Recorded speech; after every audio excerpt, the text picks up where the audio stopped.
Yeah, go and see Terri in Conscious Development. She'll sign you off for 2 weeks. Eavesdroppin.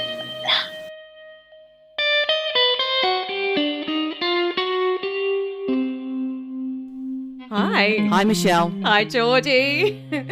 This is exciting for us. We're sitting next to each other, side by side. You and me, side by side. Is that the song? I have no idea what you're singing. Is that Neighbours? No, I don't know what that is. Anyway, I think we need to give a big shout out to Tim. Massive shout out to Westminster Brown, aka my friend Tim, your friend Tim, who has been staying here and has helped us with our recording setup. He is what we call the Magic Music Man. Yes, that's what we call him from now on. He's amazing. He's taught us a few things and even offered to help us with our edit, which I think we might take him up on every now and again. Fuck yes, we will. And do you know what? He's in a fantastic band called Part Chimp, Noise Rock, I think you'd call it.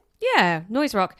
And he's brilliant and a nice guy to boot. We might even have him on our Patreon sometime. So if you love Part Chimp and you want to hear Tim, then come on over and join up. Either give us a tip or what do they have to do? Pay monthly? Monthly. It's like $1 or $2. It's nothing. It's a coffee. It is a coffee and It's half a coffee. It is these days, actually. Yeah. $2. What the? You can't buy anything. You can't even buy a bag of mixed lollies for $2 from Woolies. Well, Woolies never had them, but anyway, Michelle is lost for words right now because she's just beside herself. I just want to say something, Michelle. Normally we start an episode and we do talk a little bit about the weather.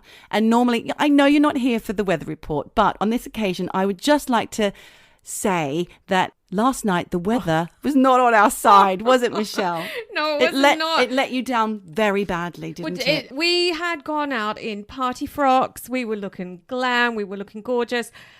It was hot. It was kind of humid. It was humid. I was sweating like a sweaty Betty sitting there throughout the evening. Couldn't wait to get out in the rain. It was dropping a little bit heavily, but by the time we got back to our area, it was fucking pissing monsoon. It down. It was monsoon-like, actually, because it was humid.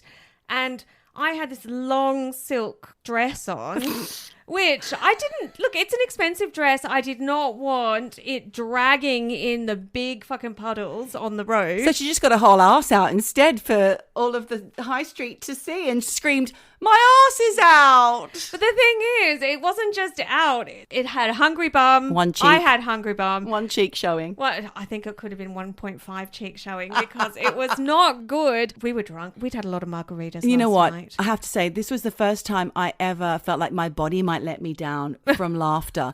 I laughed so hard and I was standing in the rain with an umbrella, but I couldn't go and stand with Michelle under the bus shelter because she'd arrived at that point. But I had seen her little arse waddling off in the distance and her shouting, "My arse is out!"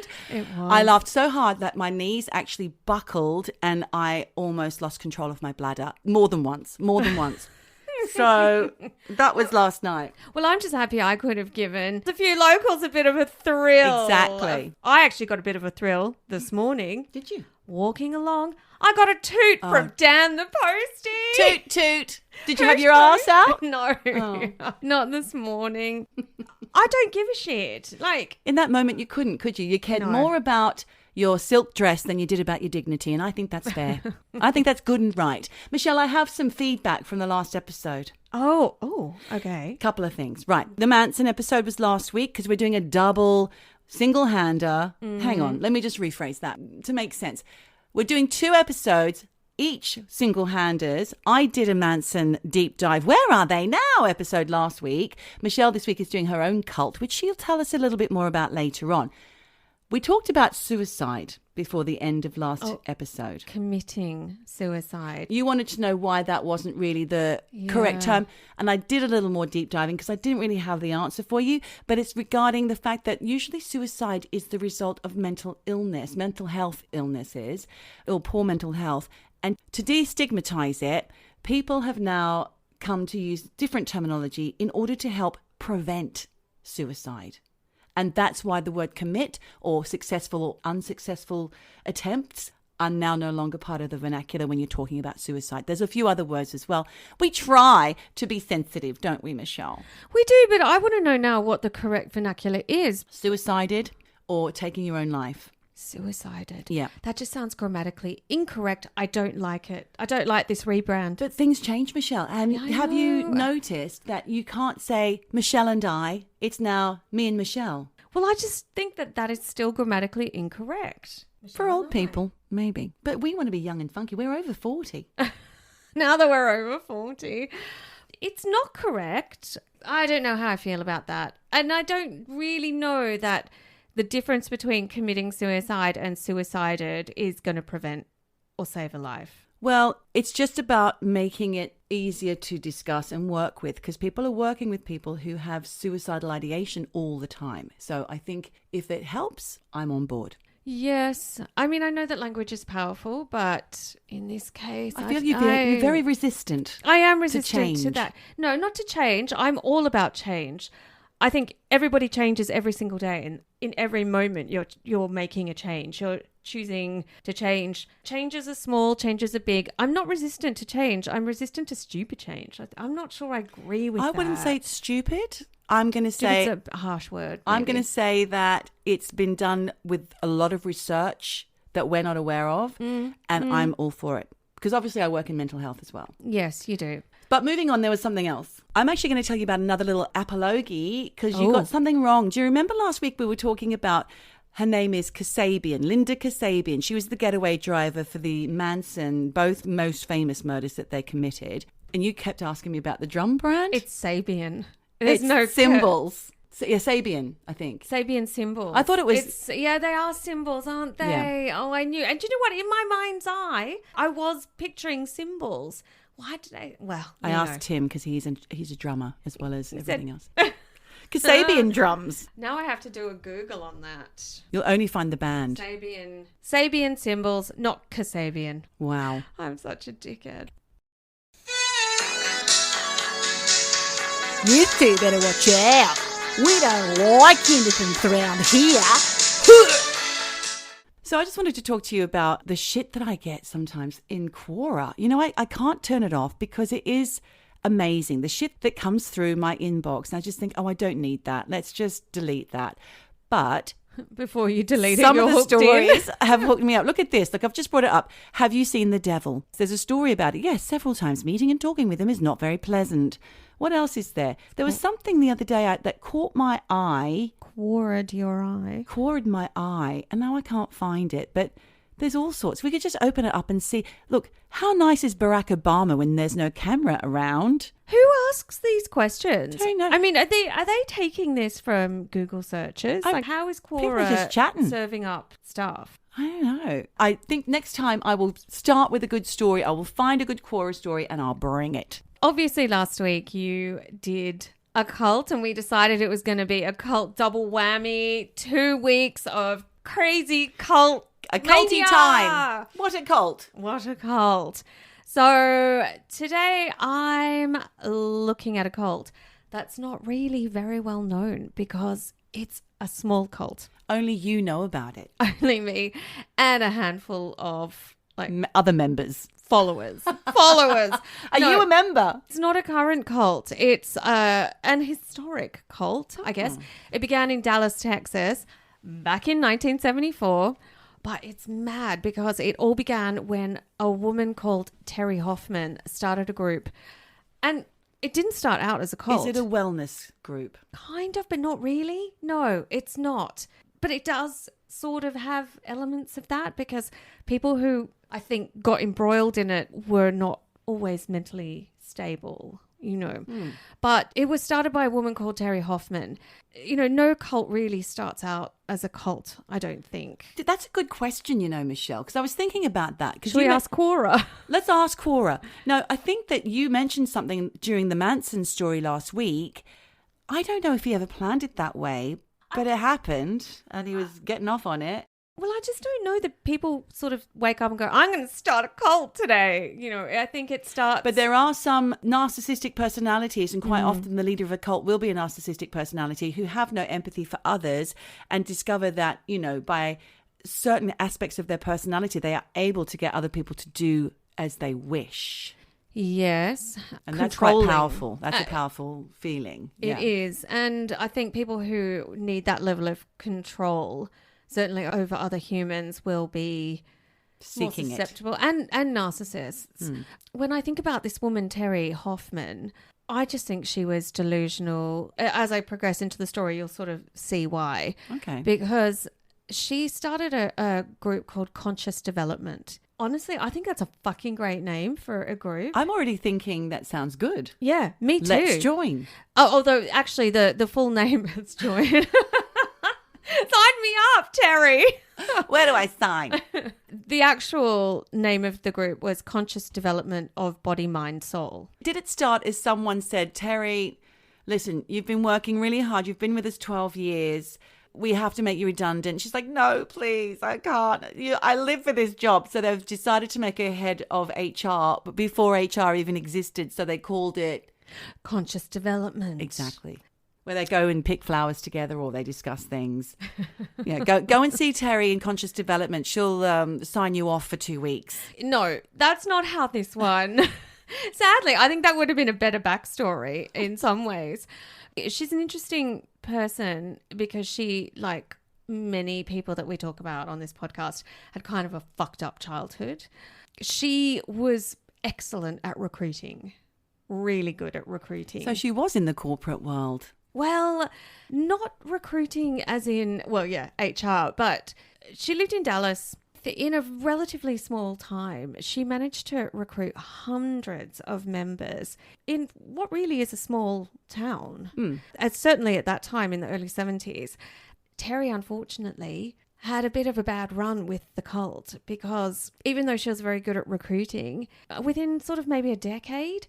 She was usurped. No, 11 members of the cult that we know of, including 2 of her 5 husbands, either committed suicide. Either suicided. Right. Disappeared. Took their own lives. Yep. Disappeared. Died from freak accidents under mysterious circumstances, or were murdered. Terri. Uh-oh. Yep. And of all these strange deaths and disappearances, most of her followers had, within weeks of dying or disappearing, all their money taken. They'd left it all to Terri. Oh, yes. They'd changed their wills. They'd bequeathed everything to Terri. I think I understand Terri's the ethos behind conscious development now. Yeah. Yeah, it's like conscious, controlling, conscious. Give me all your fucking money. Yeah. But before we get into all of that, I'm just going to dig a little bit into Terri and how she ended up becoming a cult leader. So she was born on the 21st of March in 1938 into a poor family. She had an alcoholic father. And according to the reports I read, she believed from a really young age that she was different and somehow destined to become someone special. It's a bit like you, Michelle, because you're different, aren't you? You get that pain in the back of your legs when you see things that are upsetting. Well, I saw your husband had a scratch on his leg today and I got the sick pains in my legs myself. It wasn't nice. It's unusual.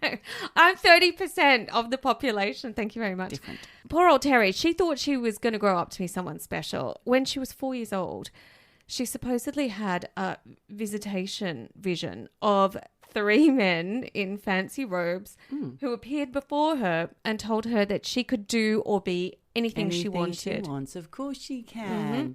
They also told her that only she could see them. Okay. They couldn't be seen by anyone else, or not many people, and that she could see them because she was special. And that when bad things happened, all she had to do was think about God and she would feel better. And believing everything that what I think is a weird version of the 3 wise men. Yes, it did sound a bit like that. Sort of believing everything that they told her, she did end up devoting her life to God in a weird, fucked up way. But sadly for Terri, believing in God didn't mean that bad things stopped happening to her because she was, I think, a bit different, you know. Like you? Not special. Like me. She was different and bullied at school. Okay. That something certainly didn't happen to you. No, it didn't. You were the bully. You bitch. I was never the fucking bully. Oh my God. You knew how to stand You up for were the yourself. bully. No, I wasn't. I was a bully basher. I was actually teased. Bully basher. I was What? teased. For what? I had black hair and boots and Susie Sue makeup. Well, poor old Terri. She got bullied at school. This is a bit triggering, actually. Her mother gave birth to a stillborn baby and then died shortly after. Her mother died. Oh, dear. From tuberculosis. So when she was 9 years old, She was alone. well, her alcoholic father just gave up on her and put her into a Lutheran orphanage. Oh, dear. Although that does sound really fucked up, it's actually when Terri's life began to change, because while she was at the orphanage, she had more and more and more religious visions that I think compounded her belief that she was someone special. Okay. And because she didn't have any friends, the very fact of these visions seemed to reassure her that she was doing God's work. The other crucial thing at this point in her life was that she met a nun at the orphanage who kind of took her under her wing and told her all about things like 4 elements of fire, water, earth, and air, but also ether. Ghosts. And she also talked to her about reincarnation and, bizarrely, about the Akashic records. Oh, I felt like that was a new thing. Obviously not, but, Well, something that we've only 70s. just... Maybe it was all coming into play in the early 70s because, well, actually, this wasn't the early 70s. This must have been in the 60s, 50s, early 50s. This must be that she met this nun. Can you explain what the Akashic records are? No. Why not? Well, I can't give you a quick kind of roundup of that. Oh, okay. Well, I'm going to tell you what I think it is, which is apparently lives are all written. Our lives and all the lives before and all the lives in the future are all in the Akashic records. That's how I understand it. I think you are right. I think it is to do... The belief is God knows what. I don't fucking know what the belief is. No, but where I it think stems from. I think the premise is it's all past, present, future. Everything is written and everything can be accessed. And this is what this nun was telling her, because, she told Terri about the Akashic records, and she said they only existed in the spiritual realm. And if Terri meditated, she would be shown the past, present, and future. It's the religion of theosophy, which is, we've talked about that before. Is that not something to do with... Now I'm over 40. My memory's shot, Geordie. Is that not something to do with Aleister Crowley? Yes. Or is it to do with Waldorf schools? I get confused. The philosophical school called anthroposophy, the Akashic records are a compendium of all universal events, thoughts, words, emotions, and intent ever to have occurred in the past, present, or future in terms of all entities and life forms, not just human. That's from Wikipedia. Thank you. So basically, it's a big black book of everything. Who wrote it? Mr. Akashic. It didn't say in the Wikipedia. I don't know, but it's not something that a 9-year-old knows about ordinarily. It's too existential for a 9-year-old's mind. Esoteric, for sure. Terri's being fed all this stuff from the nun. And put a pin in that, because I think this all-seeing, all-knowing spirituality is what she does draw on throughout her life. And it's also, in a sinister way, it comes into play in what happens to her and this cult, I believe. But also, while she was at the orphanage, Terri apparently became convinced that she was the reincarnation of Saint Teresa of Avila, who I didn't know who that was until I looked it up. She was a 16th century Roman Catholic saint who, like Terri, had religious visions and who had apparently visited heaven and was also into meditation and prayer. Well, that was convenient, the twin of her out there in the saints. Yes. So this went on for 2 years while Terri was at the orphanage. But when Terri was 11, she was adopted by a Dallas couple who took her out of the orphanage and gave her their surname. So she then became Terri Lee Branson. And with a new family came a new school, even a few friends. And it seemed like Terri was having a pretty normal life at this stage. Well, that's nice. Yeah, until she turned 15, when she met an 18-year-old guy called John Wilder, who apparently had a thing for young high school girls. Get fucked, John. Fucking creep. Anyway, Terri didn't mind because she felt smothered by this adopted mum and she just wanted to get the fuck out of that house. So in 1953, she and John ran off to Oklahoma where they lied about their ages and got married. They then moved to a small farm a few miles outside of Dallas, and 9 months later, Terri was preggers. So how old is she at this point? 16 or something? Barely 16. God. Yep. And then she gives birth to her first child, Kathy, which was all fine because at the same time, in 1954, Terri started going to local meditation and hypnosis classes. Put a pin in that. And I think this really reconnected her with the visions she'd had and all the things she'd learned at the orphanage from the nun about spirituality and metaphysics and the occult. Fast forward to 1963, nearly 10 years later, Terri's got 2 more kids. She's struggling financially.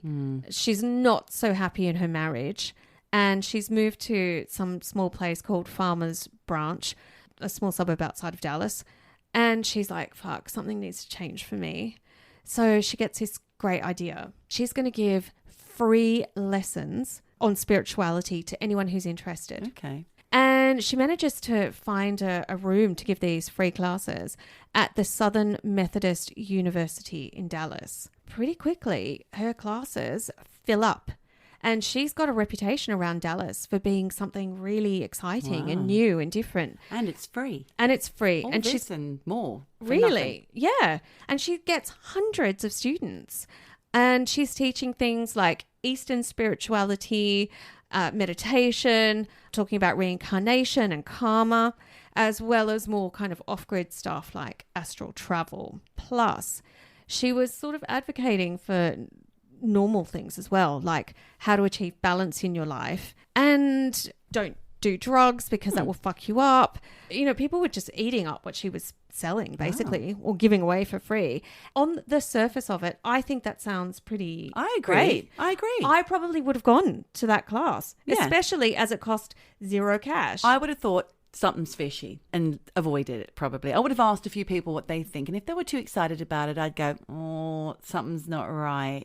I'm a bit suspicious of things. I'm suspicious, but I also think potentially I could have gone just to give it a go. One free class just to see what it was all about. Yeah, I could do that. I mean, I used to do that with the Haris. I was going to say Hare Krishnas. Yeah, but they also gave away that excellent Lovely vegetarian food Yeah. in Civic. I was always down there for the free veggie In London feast. as well, they do that too. I think Terri did really, really well because no one else was really doing this in the early 60s. I think people thought it sounded pretty good because she, on the one hand, was saying, don't do LSD, but if you follow me, I'll show you how to astral travel. Okay, so it's without the being saturated in acid like Charles Manson's followers. Exactly. Yeah. She was also quite charismatic. Like Charles Manson. Yes, exactly. Like I said before, her classes were free. She's got this charismatic personality. Her following grew fast. But what really set her apart from her other metaphysical peers is that she did tell her followers that she personally had the power to see past and future. That's the Akashic records fucking with her head. Yes, it's exactly what the nun had told her. And people believed her. She also told her followers that she could levitate, she could astral travel, she could talk with the dead, she could heal sick people, and she could protect all her students from harm. And yet still she's not asking for any money. No, she's not. Okay. I think what she didn't tell them was that she was also a bit of a master hypnotist. Do you think that's important? Put a fucking pin in that. I had a feeling. Had a feeling that might be crucial here. In 1974, after she'd been really successful with her free classes, she did decide to legally set up Conscious Development in Texas, where she then started selling tapes of her classes, making little booklets and selling them. She was doing that to bring in money. She wasn't doing anything Ponzi or weird. Yeah. Building her brand still. Yeah. And the thing is, if her students / followers didn't have money, they would give her expensive things as gifts, as tokens of their gratitude. Okay. So she was The odd Rolex here and there. Yeah, she was taking anything, silver, who knows. But the real way she made money was through personal readings and a jewelry business that she set up. And it was called CD Gems, Conscious Development Gems, Right.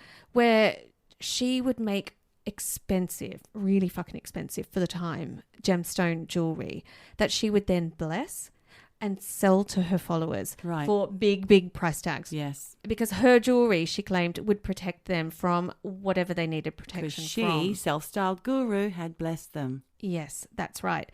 And look, for a few years, things went really well for Terri. You know, she had a business. She had, you know, notoriety in her metaphysical circles. She had money and success. But like I mentioned before, shit started to turn dark for her when some of her followers started disappearing or dying. Wow. And between 1977 and 1990, 11 people disappeared or died. And it did not take long for people to join the dots and see that the common link between all these people was Terri. People being the other followers, friends and family, or the authorities. Everyone. Everyone.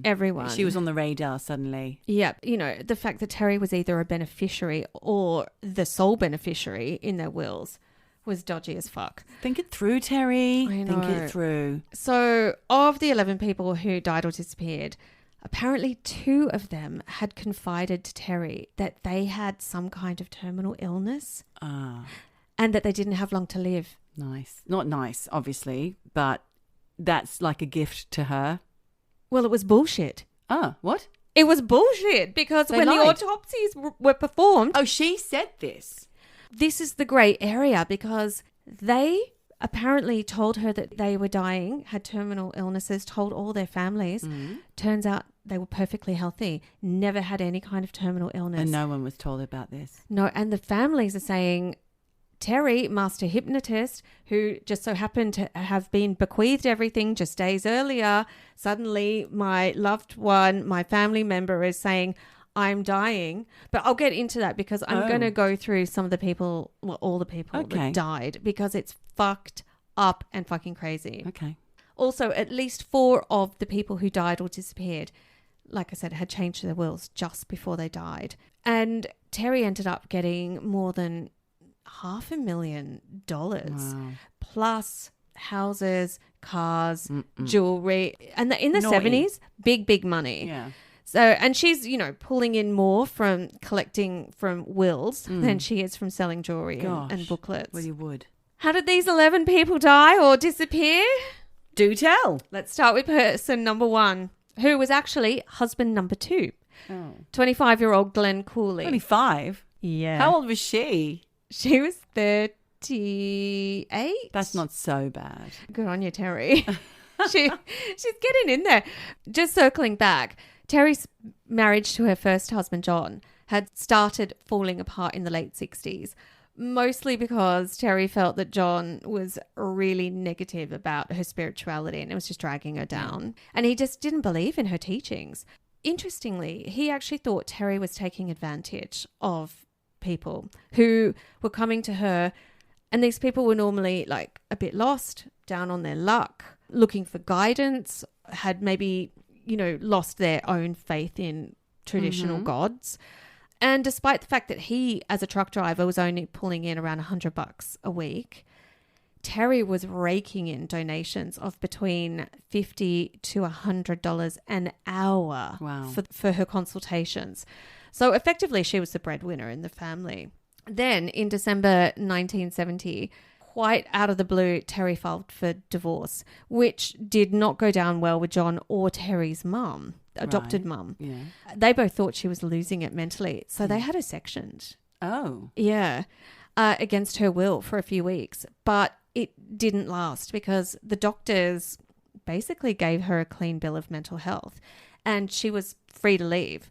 So she did, and she went straight back into her culty teachings like nothing happened. The divorce was finalised in 1971.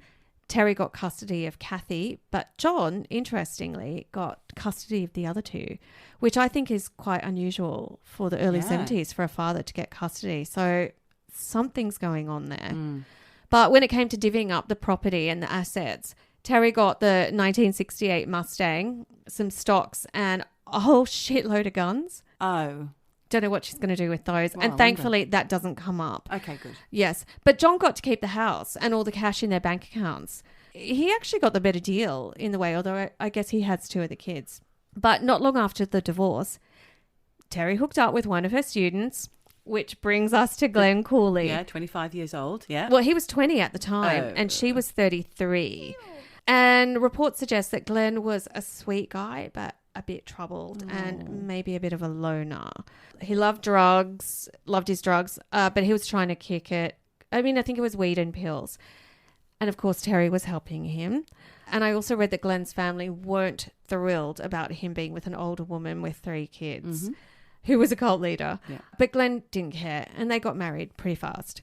With Glenn dropping out of uni to start working for Terri's jewelry business, making all those things that we talked about earlier. To be blessed. Because apparently the more expensive the piece of jewelry that you bought, the stronger the healing power was. So it's kind of smart but evil. I get it. Apparently Glenn's mum thought that Terri was quite controlling. And apparently whenever Glenn went to visit his mum, Terri would call him non-stop and be like, come back home. Otherwise, I'm going to rock up to your mum's house and I'm going to put my hand on the horn until you come out and come home with me. I think she's a little extreme. Controlling. Then in late 76, Glenn told his mum he was done with Terri. He was done with conscious development and he was done with the marriage. And on November 24, 1976, it was actually Terri who filed for divorce. Glenn apparently agreed to a quickie divorce that was signed off on January 27 in 1977. Yeah. But just 5 days later, on February the 1st, Terri and a couple of other conscious development followers found Glenn dead in the cabin his parents owned by a place called Lake Grapevine. An autopsy found traces of Valium and Librium in Glenn's blood. Librium? What's that? Is that what they give to people with schizophrenia? Is that lithium? No, Lithium. Librium. I did not look that up. Full disclosure, I did not look up what Librium is. But I don't think it's good. Eventually, the official cause of death was ruled as a drug overdose.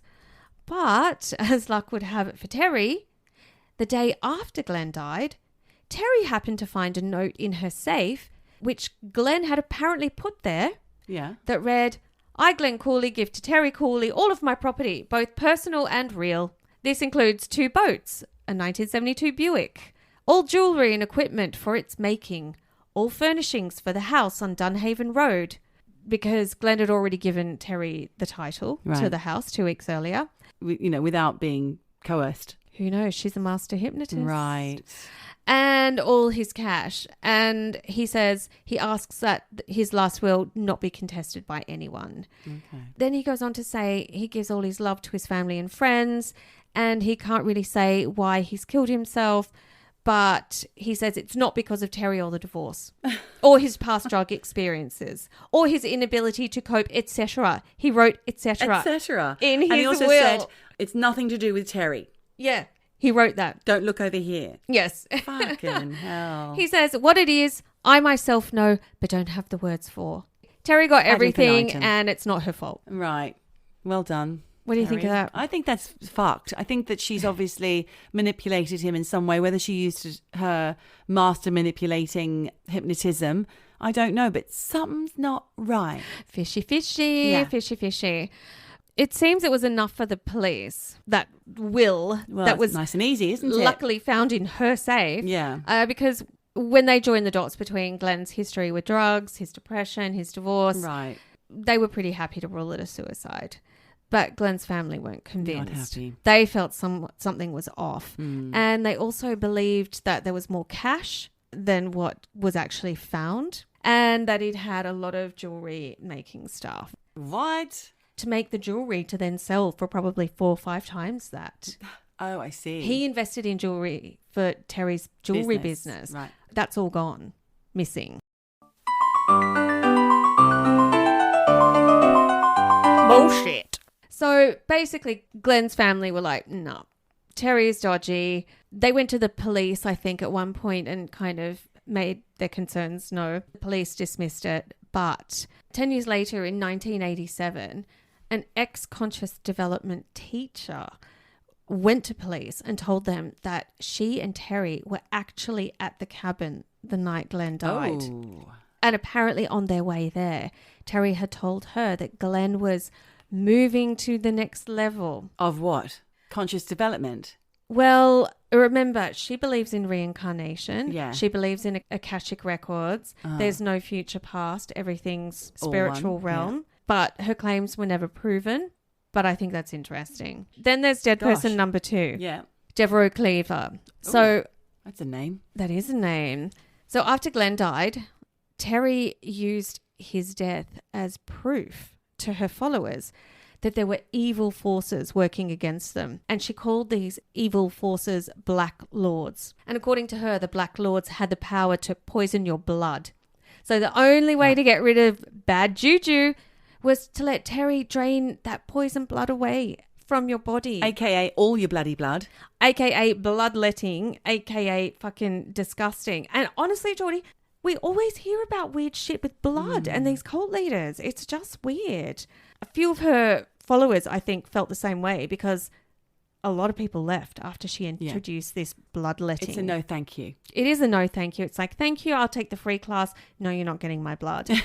Interestingly, the people that did choose to stay, they went all in on conscious development because she had convinced them, Terri convinced them, that the only way that she could keep the Black Lords at bay was through her teachings and her bloodletting. Right. So in a strange way, it actually made the people that stayed even more loyal because she was protecting them.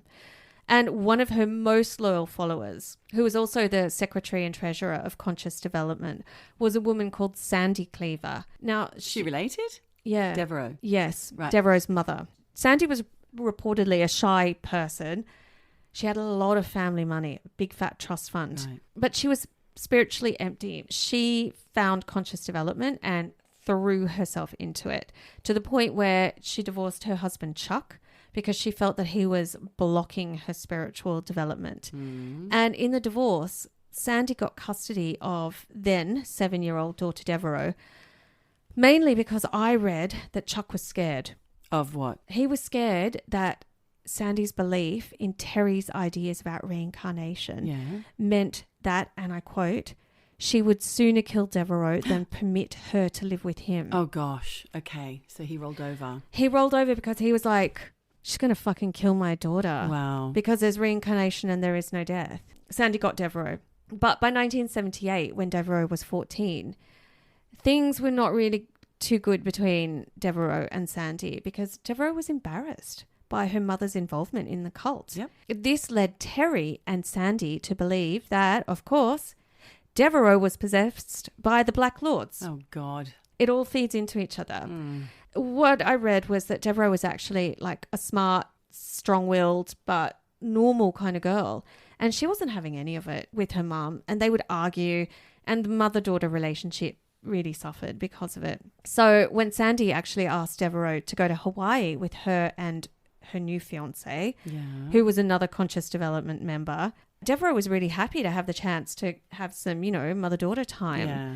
So off they went. But on February 25th in 1979, Sandy went out on a lagoon in an inflatable raft with Devereaux, where, according to Sandy, a large wave knocked them off the raft. Oh. So Sandy's fiance called the fire department and they managed to rescue Sandy, but not Devereaux. Oh, dear. Her body was found hours later in the water. And on the surface of it, seems like an accident, right? Yes, I suppose. But, I mean, in the context of this story... I mean, how can Terri be blamed for something? She wasn't even there. Right. Well, when Chuck, the father, was informed that Devereaux had been in an accident and had gone missing, he got on the first plane to Hawaii. But weirdly, while he was travelling and before Devereaux's body had been found, he got a phone call from a member of Conscious Development who told him that Devereaux, remembering here she's 14, had left a will. Oh, my God. Stating who was to get her rock collection and her basketball, along with her $125,000 trust fund. Oh, fuck off. No, come on. Yep. The will, which was, like I said, allegedly written by Devereaux, had been witnessed by 2 members of conscious development. How could her mother allow this to happen? This is disgusting. Mm-hmm. And it had been made the day before they travelled to Hawaii. Oh, no. And it read, I give, devise and bequeath all of my property, including all rights, titles and interests of whatever character I may own, in and to any property, real, personal or mixed, wherever situated, to Terri, who has been like a second mother to me. This is sickening. How can that woman... She's 14, she wrote that. ...make money from a 14-year-old? It's disgusting. They're all I'm so upset. It's really upsetting. And look, thank fuck that will was not legally binding because of her age. But the fact that this supposed will supposedly existed and that Chuck got that phone call, it made him go, what the fuck is going on? Yeah. I.e., did Sandy murder Devereaux? Yeah. Because Terri got in there. Her head. Yes, it does sound like it. Yep, but hold that thought, All right, because holding. 2 months after Devereaux's death, Sandy took out a $300,000 life insurance policy. And who do you think the beneficiary might be? No, that's dangerous, Sandy. Don't do that. You're signing a death warrant. That's exactly what Chuck said. When he Really? found out that Sandy had taken out that life insurance and made Terri the beneficiary, he was like, she's not going to last. No. So 10 months after Devereaux's death. The pattern's there already. 2 people in. I know. But you're so deep in it, they can't see it. No. And Terry's just on her merry way doing this. Jesus. Because 10 months after Devereaux died, Sandy wrote a will that essentially gifted Terri all her possessions, including a house, all her valuable artworks, all the silver, and Terri would get it all upon Sandy's death. And on June 12 in 1981, Sandy wrote another will, again leaving everything to Terri, just in case anybody wanted to contest those earlier ones. 3 months after this new will was made, on September 9, when Sandy and Terri were in Colorado Springs to look at some land that Terri wanted to buy to expand the cult. Or make a big cemetery. Oh, fucking hell. Well, something strange happened, which wasn't discovered until the following day when an Air Force Academy paramedic saw Sandy's car at the base of a 450-foot cliff. Oh, God. And both Sandy and her friend Wheezy... Who's that? Just a friend. It was actually the nanny. Oh, all right. She'd been the nanny to Devereaux and was Sandy's live-in help. Gosh. They were both in the car and the women had been thrown from the car and killed. Thrown from the car? Yes. Now, the local medical examiner... Hang on. It was at the base of the cliff? Yes. So they had gone over the edge? Gone over the edge of the cliff and had been thrown out of the car. The local medical examiner said the time of death had been around noon the previous day. But the strange thing was there were no skid marks or any tyre tracks at all on the road. And it was a clay road. And that meant the police had no clues as to why they drove over the cliff. Was it because she looked in her eyes, not around her eyes, into... Look into my eyes, drive over the cliff, look into my... Who fucking knows? Because Terri was there. They were looking at the land. Is she able to convince someone to just kill themselves with this master hypnotism? This is what people are speculating. But there's no proof to it. She's very dangerous. She's really fucking dangerous. But look, as per the will, Terri got everything.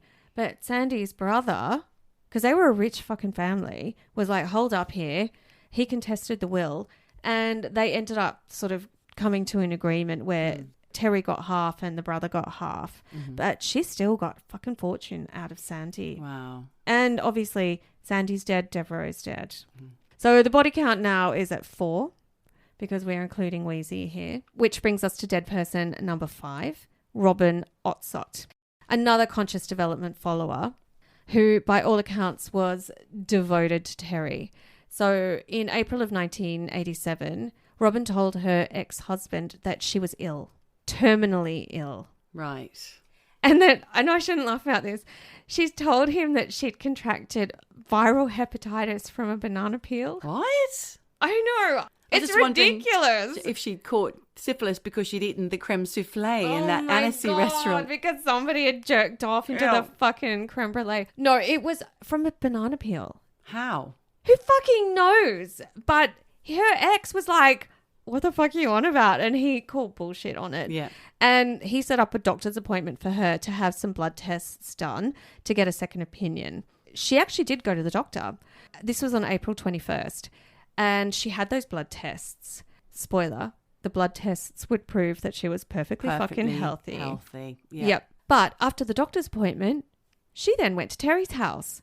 And then she left Terri's house, went home, picked up a gun, and killed herself. God. Yep. Extreme. And like Sandy and Glenn, Robin had bequeathed her estate to Terri, including... Predictable. Yep, her Colorado land, all her jewelry, everything. And this was created 2 months before her death. Now, remember when I said Terri, we think, was a master hypnotist? Yeah. She'd gone from the doctor to Terri's house, come home, shot herself. Before it could be revealed that the blood tests proved that she was... So maybe Terri knew that she was going to get rumbled. What, so she convinced her that she needed to kill herself because she thought she had cancer. Viral hepatitis. Viral hepatitis. Yeah. Which... So I think she could have hypnotized Robin into committing suicide. My God, this is crazy. I know. I'm just wondering, if she gets arrested, is she going to hypnotize everybody into letting her go? I think you need to be willing to listen to Terri. Right. You have to be a conscious development follower. You have to believe that Terri is your spiritual guru, I think. But moving on to dead person number 6, 33-year-old Mary Alice Levinson, who apparently worshipped Terri. She was found dead in a hotel room on November 30, 1987.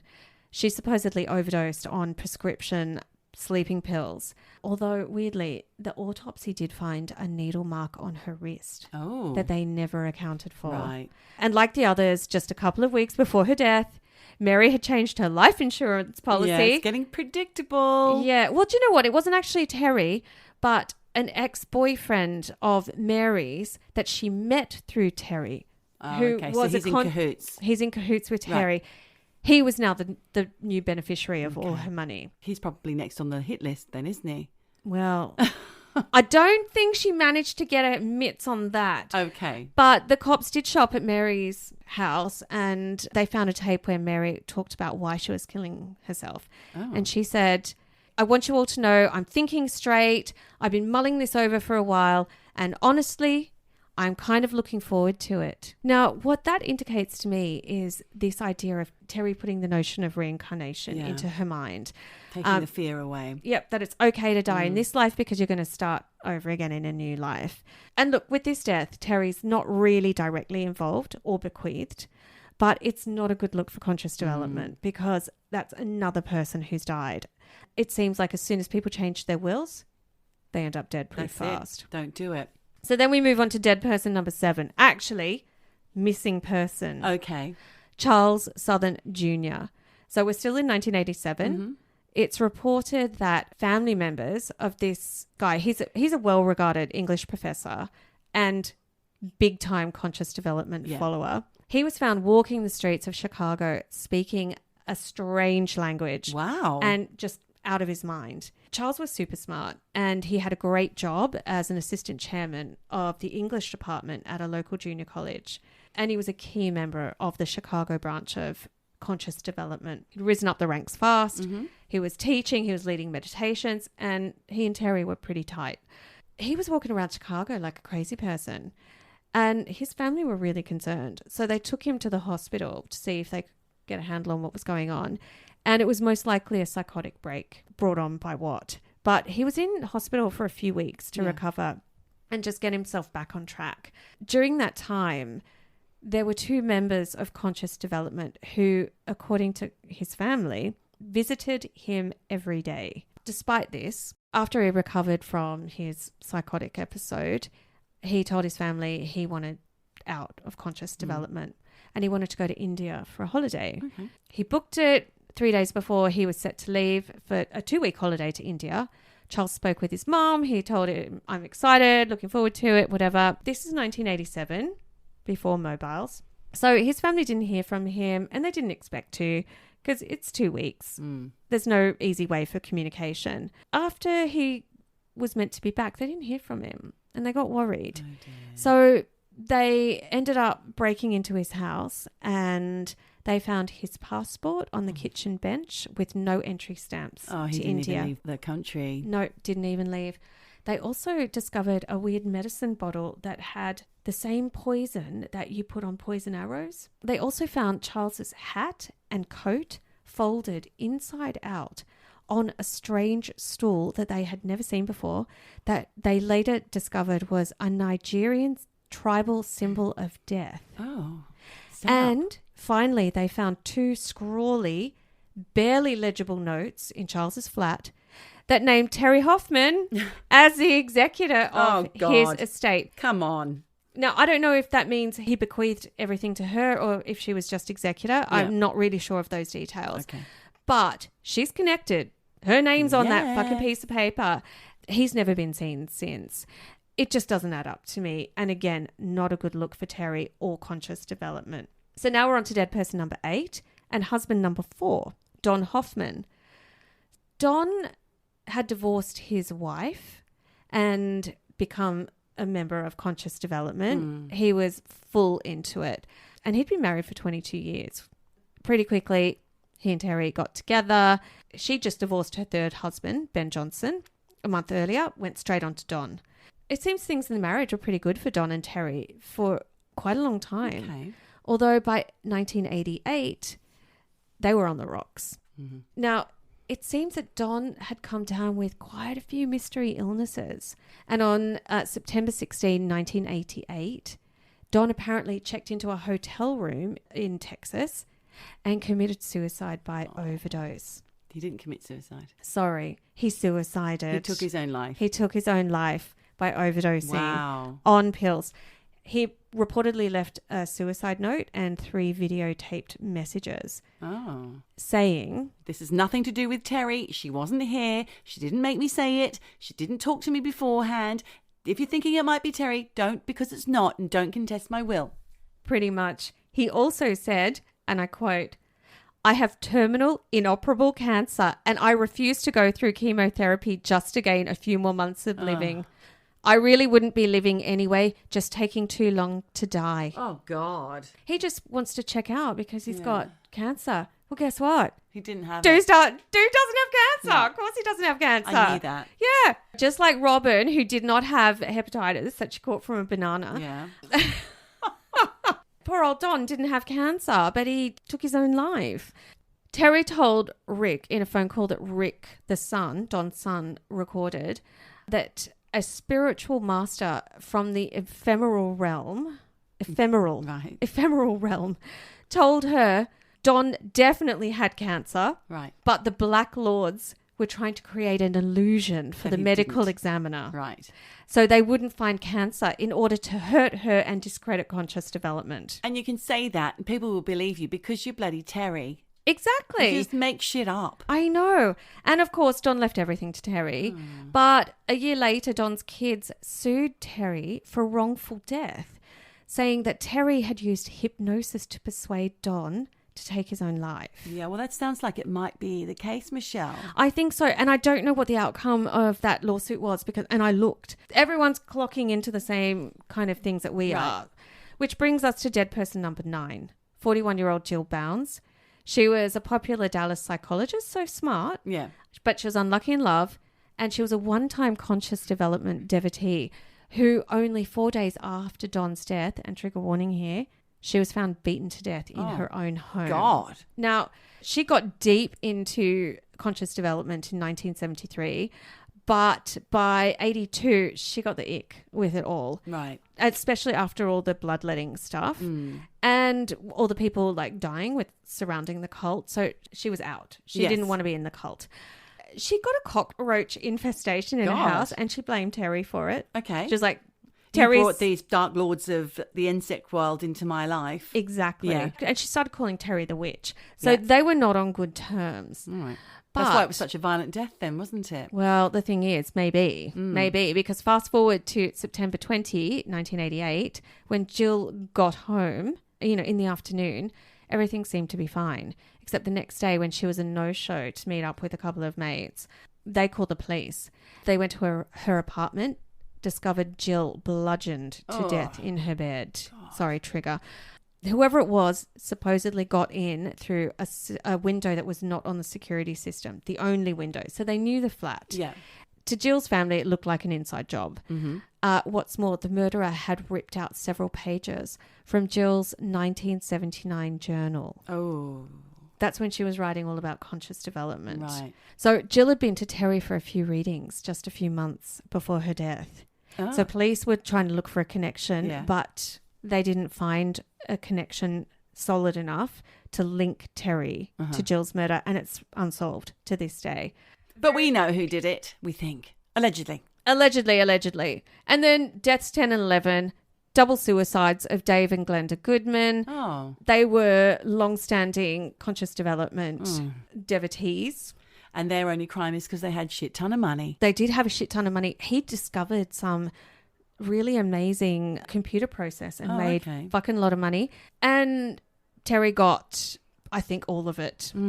So there was a double suicide. I'm not going to go into how they killed themselves because it's neither here nor there. Yeah. But they had written checks to Terri for $100,000 US. Wow. The district attorney's office in Dallas did begin looking into whether or not Terri was linked to these deaths, but they didn't, again, find anything concrete. And, you know, she never actually faced any charges relating to any of these deaths. But there was a guy called Prosecutor Cecil Emerson who said that after conducting interviews with followers, he was convinced that Terri had hypnotic powers. Right. But this was really difficult to present to a jury. So that angle never went anywhere when they tried to pursue Terri for all of these weird, mysterious deaths.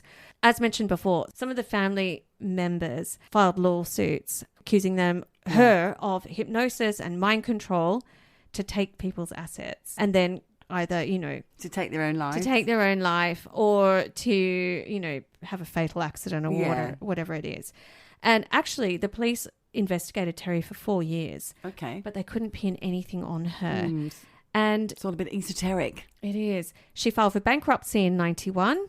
She was sentenced to 16 months in prison for 10 counts of bankruptcy fraud. Wow. In 94. Okay. But she was released after a year. Then she married husband number 5. Oh, that poor guy. Yep. She then created a website and started counseling people. Oh, she shit. wrote a financial advice book.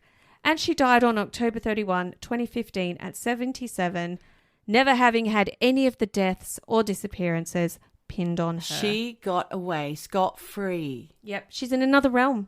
She's starting again. So watch out, everybody, because she still could be out there. Yeah. Well, she's someone else. She could be your cat. She's reincarnated. She has reincarnated. Do not let that cat look into your eyes and try and tell you that you've got an illness that you really know you don't have. And don't sign anything over to Sooty. And beware of bananas. So that's the crazy woman behind a cult you've never heard of. That's mad. It is mad. What's even madder is the fact that there's no Never got done closure for for this, anything. Michelle. I'm feeling very uncomfortable with this. And not for any of the family members, no one. Yeah. And they, not only did they lose loved ones, all the money that their loved ones had was gone lost as well. a lot, yeah. So it's pretty wild cult that it's not well known at all. But yeah, bizarre. If we haven't given you this advice before, we're going to give it to you again. Don't join a cult. Just don't.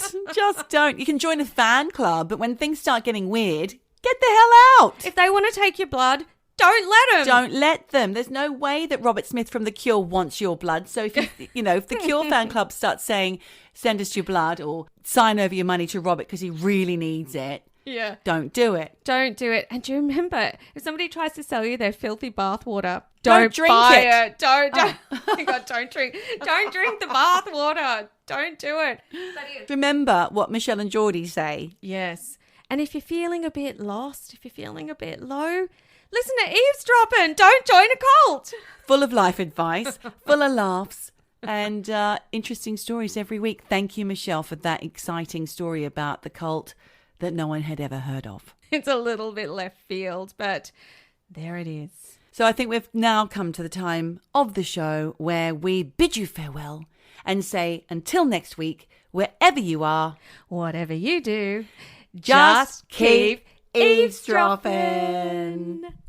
Eavesdroppin'. Eavesdroppin'. Droppin'. Eavesdroppin'. Eavesdroppin'. Eavesdroppin'. Droppin'.